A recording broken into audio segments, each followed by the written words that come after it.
नमस्कार, मैं हूं निवेदिता। जिस तरह पाकिस्तान को दुनिया जानती है कि वो झूठ बोलता है और आतंक की खेती करता है, ठीक उसी तरह पूरी दुनिया जानती है कि चीन एक धोखेबाज मुल्क है और सिर्फ अपने फायदे के लिए किसी की भी बलि चढ़ा सकता है। लेकिन जब तक लोग समझते तब तक बहुत देर हो चुकी होती है और वही हुआ है नेपाल के साथ।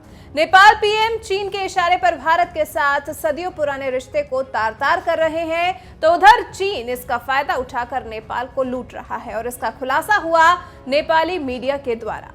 खबरों की माने तो नेपाल में साल 2019 में चीनी राष्ट्रपति शी जिनपिंग ने दौरा किया था और नेपाल के साथ कई बड़े समझौते भी किए थे। उन्हीं समझौतों में से एक था बेल्ट एंड रोड परियोजना, जिस पर दोनों देशों ने समझौता किया था।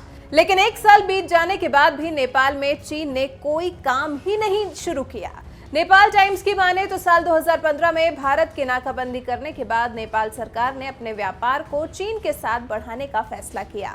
हालांकि इतने साल बीत जाने के बाद भी अभी तक उसने चीन के साथ व्यापार बढ़ाने में कोई खास रुचि नहीं दिखाई है।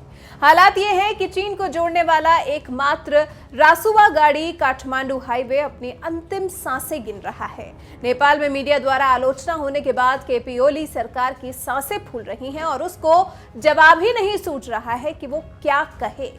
लेकिन उसकी काट निकालते हुए केपी शर्मा ओली कोरोना का बहाना बना रहे हैं। लेकिन नेपाल के बुद्धिजीवी वर्ग में ये चर्चा है कि नेपाल को चीन ने हसीन सपने तो दिखाए, लेकिन पूरा करने में आनाकानी कर रहा है और धोखा दे रहा है। और नेपाल की ओली सरकार ने भारत से रिश्ते तोड़कर और चीन को समर्थन देकर अपने ही पैर पर कुल्हाड़ी मार ली है।